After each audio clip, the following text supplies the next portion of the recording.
Tiap tahun harganya naik terus, nggak pernah turun. Padahal ini juga salah satu kebutuhan dasar kita sebagai manusia. Ya, benar sekali. Kita bakal membahas tentang UKT, bukan harga rumah. Ya, meskipun harganya sama-sama naik terus sih.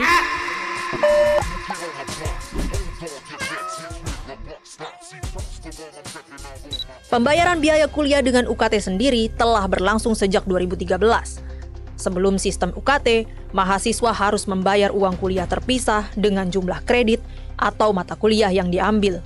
Terdapat tingkatan yang berbeda tentang berapa besar jumlah UKT bagi para calon mahasiswa. Tapi penilaiannya berdasarkan gaji orang tua mereka dan data lain seperti token listrik, luas tanah, dan lain sebagainya. Besaran UKT pun beragam, antara 0 hingga 30 juta rupiah.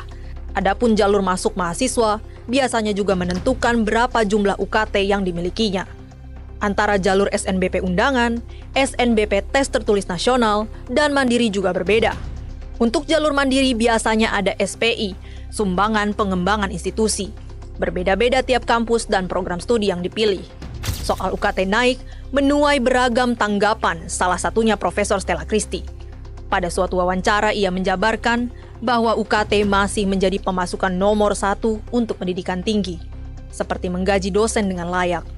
Profesor Stella melanjutkan, ada 24,4% mahasiswa yang membayar pada kelompok UKT 1, atau kisaran 500.000 hingga 1 juta rupiah.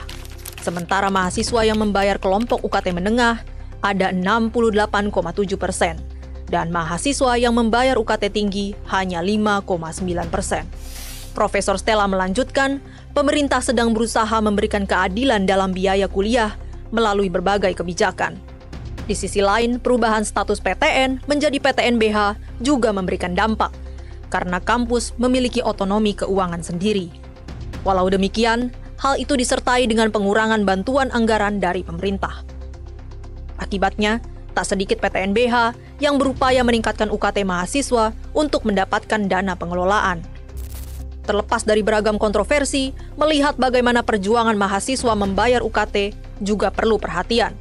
Laman CNN Indonesia pernah menerbitkan soal Rizka, mahasiswa UNY angkatan 2020 yang jungkir balik bayar UKT.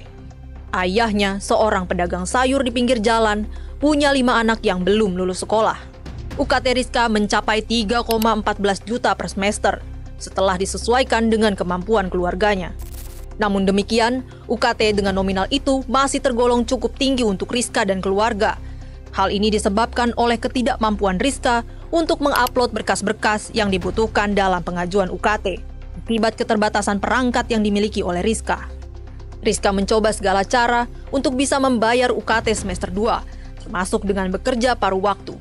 Ia pun sudah berulang kali menghadap ke Rektorat UNY guna mengajukan keberatan terhadap nominal UKT.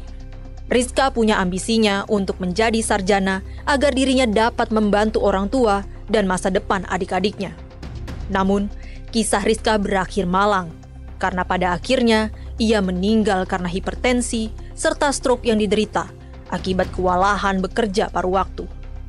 Dari cerita Rizka, kita bisa merefleksikan bahwa di balik gelar akademik seharusnya bukan menjadi beban yang menghimpit, melainkan jalan untuk meraih mimpi dengan kepala tegak, bukan dengan tubuh yang lelah.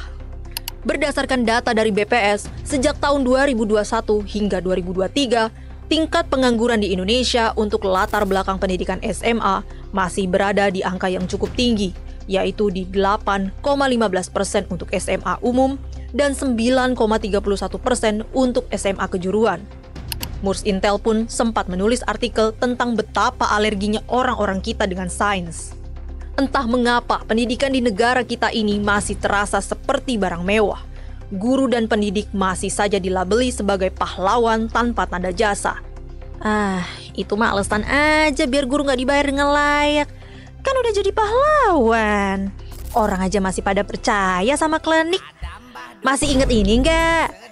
Menurut kamu berita kayak gini udah nggak kejadian hari ini?